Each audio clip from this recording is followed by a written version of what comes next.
হরে কৃষ্ণ বন্ধুরা, সকলকে অনেক অনেক শুভেচ্ছা জানাই কৃষ্ণপ্রিয়া উইথ মিতানি চ্যানেলে। সকলে ভালো থেকো, আশা করি সকলে আছো ভালো। তো যাই হোক, আজকে আমি ভগবানের কথা বলতে গিয়ে প্রথমেই যে কথাটা বলবো যে কৃষ্ণ নামের মাহাত্ম্য কী কী এটা জানবো, আর জানবো আমরা হরে কৃষ্ণ মহামন্ত্র কেন জপ করব। তো কৃষ্ণ নাম আমাদের যে আমরা সমস্ত পাপ করি জড়জগতে থেকে, সেই সমস্ত পাপ দূর করে এবং আমাদের সমস্ত কামনা বাসনা পূরণ করে, আর আমাদের কৃষ্ণ প্রেম প্রদান করে এবং আমাদের চিত্তরূপ দর্পণ মার্জন করতে ও কলিযুগের যুগধর্ম পালনের জন্যই আমরা হরে কৃষ্ণ মহামন্ত্র জপ করি। অর্থাৎ আমরা যে পাপগুলো করি সেগুলো দূর করার জন্য এবং সমস্ত কামনা পূরণ করতে, আর কৃষ্ণ হৃদয়ে কৃষ্ণ প্রেম জাগরিত করতে আমরা কিন্তু কৃষ্ণ নাম করব। আর আমাদের যে চিত্তরূপ যে দর্পণ রয়েছে সেটাকে মার্জন করতে আর কলিযুগের যুগধর্ম পালন করার জন্য আমরা হরে কৃষ্ণ মহামন্ত্র জপ করব। হরে কৃষ্ণ। এখন আমি চলে যাব রান্নাঘরে, ভগবানের বিশেষ কি ভোগ হবে দেখব। তো আজকে আমি এঁচোড় কেটে নিয়েছি আর চালগুলোকে গোবিন্দভোগ চাল 100 গ্রাম ভিজিয়ে দিয়েছি। তো আমি আজকে বানাবো এঁচোড়ের মুড়িঘণ্ট। তা প্রথমে আমি কড়াতে ঘি দিয়ে দিলাম এবং চালটাকে দিয়ে দিলাম। আমি 100 গ্রাম চাল নিয়েছি, তোমরা তোমাদের বাড়িতে পরিমাণ মতো যতটা প্রয়োজন নেবে। তো আমি 100 গ্রাম চাল নিয়েছি। এই চালটাকে এবার একটু ঘি দিয়ে আমি ভালো করে ভেজে নেব। এর মধ্যে এখন কিছুই দেব না, কোনো মশলা বা কিচ্ছু অ্যাড করব না, শুধু চালটাকে ভাজবো। তো তোমরা দেখো, আমি চালটা যখন ওইটুকু চাল দিয়েছিলাম, এখন ভাজতে ভাজতে এটা অনেকটা হয়ে গেছে। তো এবার এটাকে আমি তুলে নিচ্ছি। আর এবারে ওই কড়ার মধ্যে আমি দিয়ে দেব সর্ষের তেল। এই রান্নাটা কিন্তু সর্ষের তেলেই ভালো হবে। তা তেলের মধ্যে আমি এবার দিয়ে দিলাম 2টো তেজপাতা, দেব 3-4টে এলাচ, আর দেব 2-3টে দারচিনি, আর দিয়ে দেবো আমি গোটা জিরে। আর একটা জিনিস দেব, সেটা হলো হিং। আমি গুঁড়ো হিং ব্যবহার করেছি। তো তোমরা ওই যে ডেলা হিংগুলো পাওয়া যায় সেগুলো করলে তোমরা জলে ভিজিয়ে রেখে যেভাবে করো ওটা করতে পারবে, তখন সেক্ষেত্রে জলটা দেবে। তো মশলাগুলো সব ভাজা ভাজা হয়ে গেলে আমি এঁচোড়গুলোকে ঢেলে দেবো। এবারে আমি এঁচোড়গুলোকে ভালো করে একটু ভাজা করে নেবো। এঁচোড়গুলো তো সেদ্ধ হয়েই গেছে, তো এটা নতুন করে সেদ্ধ করার আর কিছু নেই, কিন্তু এটাকে আমি ভালো করে ভেজে নেব। আর এঁচোড়টা যেহেতু আমি সেদ্ধ করে নিয়েছি, ওর যে কষটা ভাব একটা কষকষ সেটা চলে গেছে। তো এর ভিতরে আমি দিয়ে দিয়েছি আদা। তো আদা দিয়ে ভালো করে মশলাটা ভেজে নিচ্ছি এঁচোড়টাকে। আর এবার দিয়ে দেবো হলুদ গুঁড়ো। পরপর তোমরা দেখতে থাকো। আমি কোনো ইনগ্রিডিয়েন্টসগুলো বা উপকরণগুলো সাজিয়ে নিই না, কারণ তাতে অনেকটা সময় চলে যায় তো দেখাতে গিয়ে, সেই জন্য আমি সেটাকে অ্যাভয়েড করি। তো দিয়ে দিয়েছি হলুদ গুঁড়ো, তোমরা দেখতে থাকো পরপর আরও কী কী দিই। যেটা বলছিলাম সেটা হলো, তোমরা এঁচোড়ের অনেক রকমের রেসিপি ট্রাই করেছো। এঁচোড়ের কালিয়া করেছো, এঁচোড়ের ডালনা করেছো। এইটাও একটা নতুন রেসিপি, বা আমাদের মা ঠাকুমারা এরকম রান্না আগে অনেক করেছে, তাদের থেকেই শেখা। তো এইটা করে দেখতে পারো। দিয়ে দিলাম কাশ্মীরি লঙ্কার গুঁড়ো। তোমরা এই জায়গাটায় লঙ্কার গুঁড়ো দিতে পারো, যারা লঙ্কার গুঁড়ো খাও। আমি তো লঙ্কার গুঁড়ো ব্যবহার করি না, সেজন্য আমি রঙের জন্য কাশ্মীরি লঙ্কার গুঁড়োটা দিয়ে দিলাম।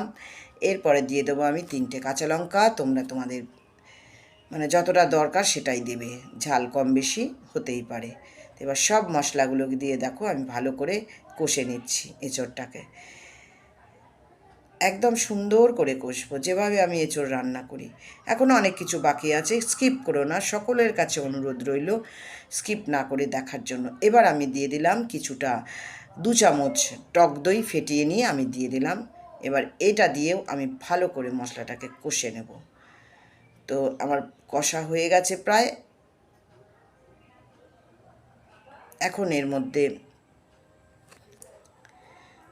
আরও ভালো করে নেড়ে নেবো। মশলা কষালে যে এঁচোড়টা দেখে নিয়ে দেখো, তোমাদের দেখিয়ে দিলাম সিদ্ধও হয়ে গেছে। তার মানে সেদ্ধ করে নিয়েছি, এর মধ্যে আর কিছু করার নেই, মানে সেদ্ধ করার কিছু নেই, এটা হয়েই রয়েছে, শুধু মশলাটা দিয়ে এটাকে কষবো। এবার আমি যেটা দিয়ে দিলাম, যে গোবিন্দভোগ চালটাকে আমি ঘিয়ে ভেজে রেখেছিলাম, সেই গোবিন্দভোগ চালটাকে দিয়ে দিলাম এবং এটা দিয়ে এবার ভালো করে নাড়াচাড়া করব। আর এদিকে আমি একটুখানি গরম জলও বসিয়ে দিয়েছি, কারণ এর মধ্যে আমি একটু গরম জল দিয়ে দেবো। ঠান্ডা জল দিলেও হবে, কিন্তু গরম জল দিলে রান্না একটু বেশি ভালো হয়, কারণ গরম জল, চালটা তো বেশি সিদ্ধ হবে না, ভাজা হয়ে গেছে, আর ওই জলটা গরম হতে গেলে চালটা গলে যেতে পারে, এটা গলে গেলে ভালো লাগবে না, পরমান্নের মতো হয়ে যাবে, তো এটা গলবে না। তো একটু করে আমি জল দিয়ে দিচ্ছি, যতটা পরিমাণ জল আমার দরকার, তো আমি দিয়ে দিচ্ছি জলটা। দেখে দেখে দিতে হবে যতটা লাগে, কারণ চালটা আমার ভাজা রয়েছে, শুধু একটুখানি সিদ্ধ হবে, এঁচোড়ও সেদ্ধ হয়ে গেছে। তো সবগুলো ভালো করে আমি নেড়ে নিলাম। তো এই ক্ষেত্রে বলা যে তোমরা, এখানে আমি টক দই ব্যবহার করেছি, তোমরা যদি না থাকে তোমরা টমেটো ব্যবহার করতে পারো, টমেটো কুচি। আমার কাছে টমেটো অ্যাভেলেবেল ছিল না, সেজন্য আমি টক দই দিয়েছি। তো এর মধ্যে এবার ঢাকা দিয়ে দেবো। এর মধ্যে আমি নুন তো অবশ্যই দিয়ে দিয়েছি, আর এবার এটা কষে এই রকম হয়েছে, জলটা একটু শুকিয়ে গিয়েছে, একদম এটা মাখা মাখা হবে, একদম তেল ছেড়ে বেরিয়ে আসবে, সুন্দর হয়েছে দেখতে। আর এটা আমি, তোমরা ভাত, রুটি, লুচি যা দিয়েই খাও না, কারণ আমি কিন্তু এটা ভগবানকে অন্নভোগেই দেব, কারণ অন্নভোগে দেওয়ার জন্যই আমি এটা করেছি। এবার এর মধ্যে দিয়ে দিলাম শাহি গরম মশলা, যেটার মধ্যে কিন্তু অনেক রকমের মশলা থাকে, স্টার অ্যানিস থাকে, গরম মশলার 3টে দারচিনি, এলাচ, লবঙ্গ, বড় এলাচ, জায়ফল, জয়িত্রী। শাহি গরম মশলাটা কিন্তু এই রান্নাটার জন্য অত্যন্ত প্রয়োজনীয় একটা। এবার এর মধ্যে দিয়ে দিলাম বেশ খানিকটা, যতটা চিনি তোমরা চাও, নুন চিনি ভাই ভাই, না দিলে স্বাদ নাই, প্রত্যেকটা রান্নায় আমি বলি। এবারেও তার বৃথা হলো না, চিনি দিয়ে দিয়েছি। এই পর্যন্ত সব দেওয়া হয়ে গেছে, ঘি দিয়ে তো ভেজেই নিয়েছি, আর ঘি দেবো না।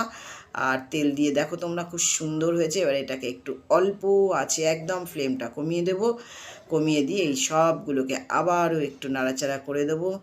আর চালগুলো গলেও যায়নি, আর হচ্ছে গোটা গোটা আছে, সব সেদ্ধ হয়ে গেছে, কারণ ভেজে নিয়েছিলাম তো, কোনো আর নতুন করে আর জল অ্যাড করব না, এটা এরমই মাখা মাখা হবে।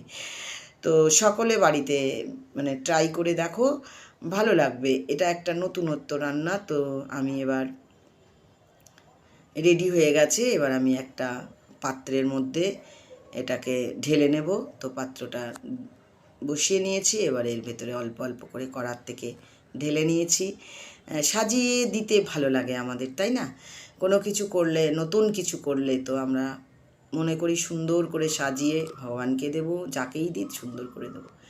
তা রেডি হয়ে গেল আমার এঁচোড়ের মুড়িঘণ্ট।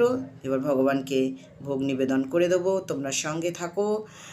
ভগবানকে না দিয়ে তো কিছু গ্রহণ করি না আমি, সেই জন্য ভগবানের সবার আগে সব কিছু ভগবানের জন্য, আমার সব কিছু ভগবানের জন্য। তো ভগবানকে ভোগ নিবেদন করে দিয়েছি, অন্ন ছিল, ঘি দিয়ে দিয়েছি, তুলসী পাতা দিয়ে দিয়েছি, আর এঁচোড়ের মুড়িঘণ্ট দিয়েছি। বেশি কিছু আজকে গরমে রান্না করতে পারিনি, আর আমের চাটনি দিয়েছি, আর দিয়েছি টক দই। তো এই ছিল আমার ভগবানের ভোগ। সকলে তোমরা ভোগ প্রসাদ দর্শন করো এবং ভগবানের কৃপা লাভ করো।